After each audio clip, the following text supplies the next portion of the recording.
On August 31st, 2025, we pause to remember a group of individuals whose contributions shaped politics, education, literature, and diplomacy.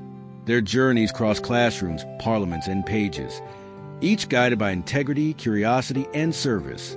From the chambers of Maine's government to the quiet spaces of novelist imagination, their legacies remind us that leadership and creativity come in many forms, and that every life, lived with purpose, adds light to the world.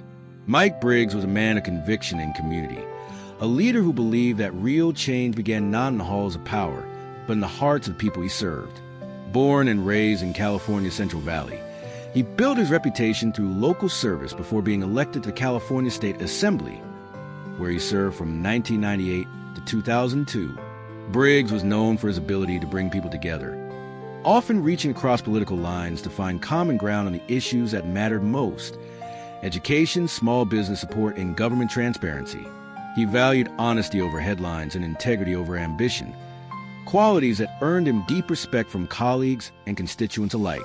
Even after leaving public office, Briggs continued his work in civic life. He mentored young leaders, supported community projects, and advocated for responsible governance at the local level. When diagnosed with cancer, he faced the illness with the same calm resolve that had defined his career, never losing his sense of humor, his compassion, or his drive to help others. At 66, Mike Briggs leaves behind more than legislative achievements. He leaves behind a model of what public service can be: humble, grounded, and guided by the simple belief that listening is the first step toward leadership. Few names in Maine politics carry the legacy of William Diamond. Over a career that spanned more than 4 decades, Diamond became a pillar of civic life, a man who understood that progress depended on patience, cooperation, and a steadfast commitment to fairness. He served in multiple roles: as Secretary of State of Maine, a state representative, and later, a state senator. Each position brought new challenges, but his principles never wavered. He worked tirelessly to modernize government operations, strengthen election integrity, and empower local communities through better communication and accountability. Beyond the political sphere, Diamond was a teacher at heart. He often visited schools to speak about democracy, encouraging young people to take an active interest in how their government worked. He believed deeply that participation was a foundation of freedom, and that one informed voter could change a community. His leadership was steady, his approach respectful, and his vision clear. To his colleagues, he was a mentor and friend. To his constituents, a trusted advocate. To his family, he was a source of pride, humor, and love. At 80, William Diamond's passing closes a distinguished chapter in Maine's political history. But his influence remains in every civic-minded student, in every reform he championed, and in the enduring idea that politics can still be noble when led by integrity and heart.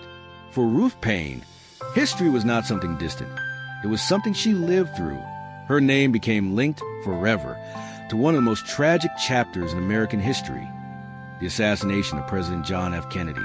But Ruth's story, in truth, is one of compassion, not controversy. A lifelong Quaker and dedicated educator, she spent her years teaching languages and fostering understanding across divides. Her commitment to peace was both philosophical and practical. She volunteered in community organizations, supported civil rights efforts, and worked quietly to build bridges where others saw walls. In the years following 1963, Paine was thrust into the public eye in ways few could imagine. Yet she faced that scrutiny with grace, never allowing tragedy to define her spirit. Instead, she chose to live a life centered on faith, forgiveness, and service to others. Her students remember her as kind, patient, and endlessly curious, the sort of teacher who inspired not only learning but empathy. Her quiet acts of goodness extended beyond the classroom, touching lives in small but lasting ways. At 92, Ruth Paine leaves behind a story that defies easy summary.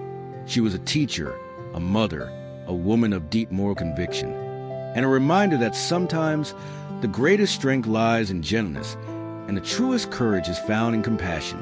In the world of modern literature, Chelsea Quinn Yarbrough was a force of imagination, an author whose words blurred the line between fantasy and history, reality and myth. Her writing career began in the early 1970s and grew into a body of work that included more than 90 novels, countless short stories, and a fan base that stretched across generations and continents.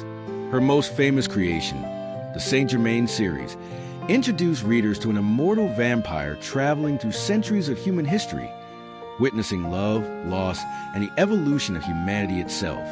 Through her fiction, Yarbrough explored timeless questions of morality, loneliness, and the search for meaning. But she was more than just a writer. She was a researcher, a historian, and a mentor to countless authors who followed. Her dedication to authenticity was legendary.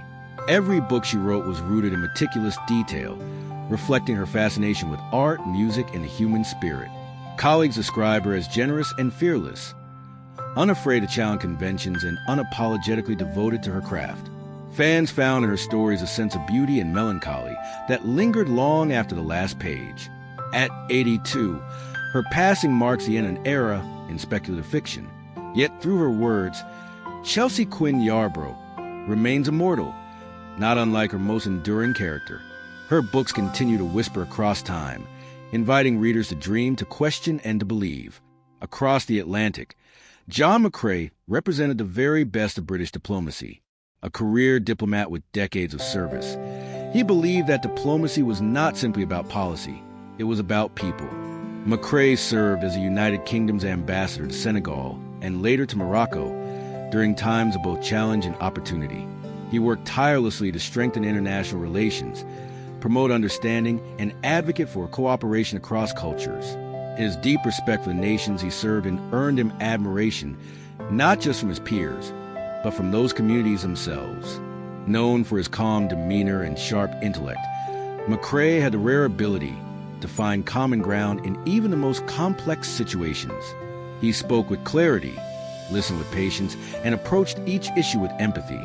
Beyond his diplomatic career, he was a man of culture, passionate about literature, art, and language. He often said that understanding another country began not in the embassy, but in the marketplace, in its music, and in the stories of its people. At 92, John McCrae left behind a legacy of peace, understanding, and mutual respect. His work reminds us that in an increasingly divided world, diplomacy remains one of humanity's greatest tools for unity, and that true ambassadors build not just treaties, but trust. Today, we honor Mike Briggs, William Diamond, Ruth Payne, Chelsea Quinn Yarbrough, and John McCrae. Their paths may have differed, from classrooms to capitals, from the written word to the world's diplomatic tables. Yet all shared a commitment to truth, service, and the betterment of others. Their legacies endure in policies that protect, books that inspire, and ideals that unite.